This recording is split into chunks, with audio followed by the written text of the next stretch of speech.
When buying a beat, which lease option should you get? This is a question I get a lot of times from a lot of new artists just getting into music, where, they'll go on YouTube, they'll find some incredible beats from some great producers, and now it's time to actually buy the beat. So when you go to the producer's website or BeatStars or wherever the beat is hosted, now you're kind of figuring out which option should I get, which version of the beat should I get.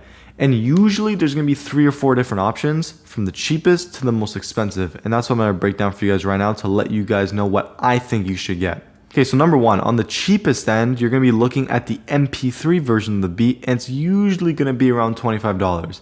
And this version is good if you just want to kind of mix your song yourself, and you're kind of just getting your feet wet with music, and you're not too concerned with having like the highest quality version of your beat. Then yes, the $25 MP3 absolutely works. But for most of you guys that want to invest into your craft and making sure that you have the highest quality version of the beat, and that you're really kind of putting the time and effort to make sure all aspects of your mix and your song is just quality, then that's when you want to go to the next version up, which is usually the $50 Wave version of the beat. And the Wave usually contains more information, and it's an uncompressed file. And to oversimplify it, it's just a higher quality version of the beat versus an MP3. The third option will usually be around the $75 to $100 version, where now you're getting access to the stems of the beat, usually. And the stems, for those of you guys that don't know what stems are, it just means that you're getting each and individual component of the beat. So each and every instrument separate, all the drums separate,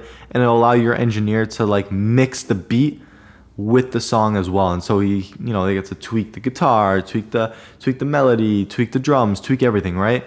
And that will allow you to have the Wave version of every single instrument, and then that will just give your engineer more flexibility when mixing. And so if you guys want to take it to that next level and have your engineer also mix the beat, which is always preferred, but it's not necessary, then you guys can do that too. And usually the last option is to just buy out the beat exclusively, and that will just usually cost you a lot of money up front. But usually for you guys just starting out, I'd always recommend that if you want to invest back into your mix, invest back into your song, usually get the $50 version, which is the Wave version of the beat, because the Wave version will just guarantee you get the highest quality version of the beat, and that's it. And you can just get recording. You send it off to your engineer, they include it in the song, and then you're good to go. And then of course, if you want to take the extra mile and then give your engineer the stems so they can mix that too, you can do that as well. So like I said, I would usually stray away from the MP3 version of the beat unless you're really like brand new and fresh and you're kind of just getting your feet wet. But if you're really trying to invest into your craft, at least get the Wave version, and then you're pretty much good to go from there. There are other beat websites out there that do charge different prices. Like Jija is a site that is very affordable and very cheap. Like you can get the stems of the instrumentals for like $30. And so there's some deals you can find on the internet. And so, but I'm just kind of giving the averages of what I think you guys should get to get started with actually buying your beats and then making music.